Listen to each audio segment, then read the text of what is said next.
tu vas t'en sortir. C'est une question de bonne gestion. Si avec 50 000 francs de rémunération, tu n'arrives pas à t'organiser, ce n'est pas quand tu auras 1 million. Jamais. Non, c'est faux. C'est faux.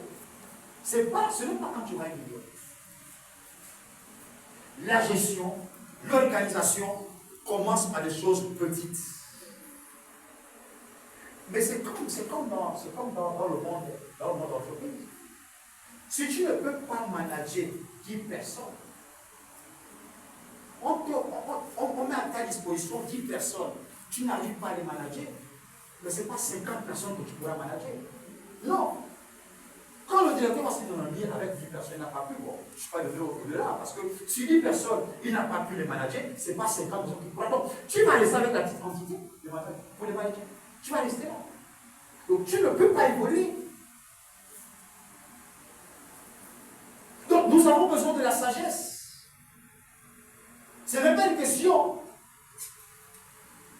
de ne pas avoir un grand salaire. Non, non, non, non. C'est une question de gestion.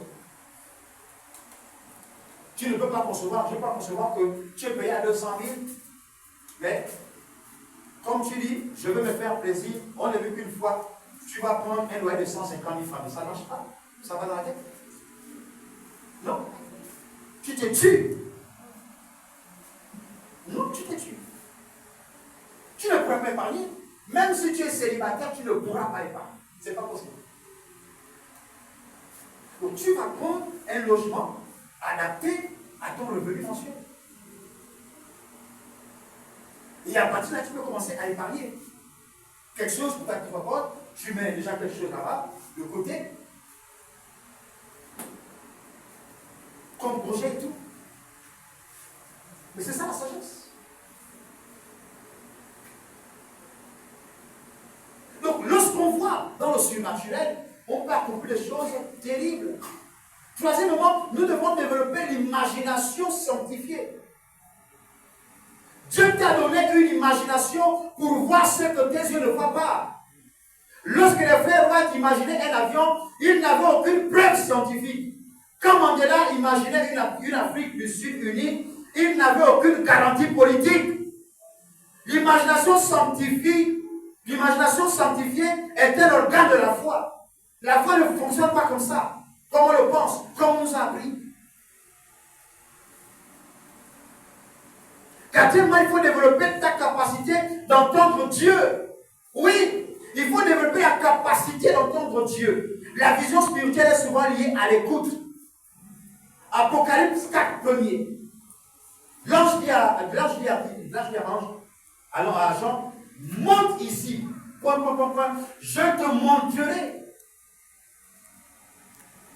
Monte ici et je te montrerai.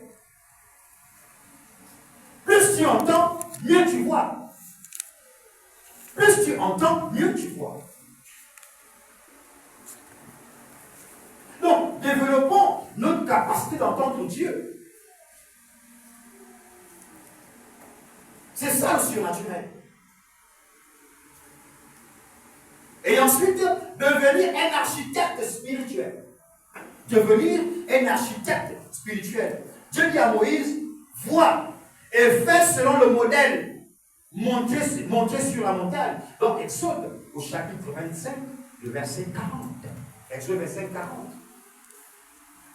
Tu ne bâtis dans le visible que ce que tu as d'abord vu dans l'invisible. Chaque croyant est un constructeur d'invisible. Je vais prendre l'exemple tout simple. Est-ce que lorsque vous construisez une maison, ça vient du bout comme ça? Ça vient du bout comme ça. Ça commence par quoi? Par une pensée. Tu commences à visualiser ta future maison. D'accord? Tu prévisualises le plan, tout ça, l'architecture, tout ça. Ça dit que c'est dans ton esprit. Hein. Et après, tu vas prendre un bout de papier, d'accord? Avec un stylo, tu vas commencer à faire l'esquisse, n'est-ce pas? Un croquis. Tu vas commencer à dessiner. Ou à la limite, bon, tu appelles un architecte, il va te faire le plan, pam, pam, pam, pam. Et avant qu'elle se passe, tu commences à contacter les techniciens par rapport au prix des matériaux. Tu as ce qu'on appelle l'étude de faisabilité. Il faudrait que tu aies la somme appropriée pour démarrer ton projet. Mais une fois que tout ça a réuni, l'argent, les matériaux, tout, allez, tu commences à sortir ton projet de terre. Alléluia. Mais tout commence par une pensée. C'est une question de vision. C'est une question de vision, mesdames et messieurs. Donc, nous sommes architectes de notre devenir. Ah oui, nous sommes architectes de notre devenir.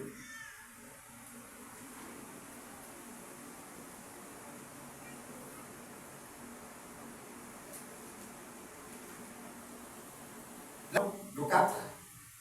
Nous allons voir quelques exemples de ceux qui ont vu l'invisible et accompli l'impossible. Nous en avons déjà parlé. On appelle Abraham le père d'une nation invisible. Il a vu les étoiles. Il a vu sa descendance. Regardez, dans Genèse chapitre 15, le verset 5. Dans Genèse 15, verset 5, l'Éternel dit à Abraham, sort, regarde les étoiles. Il dit,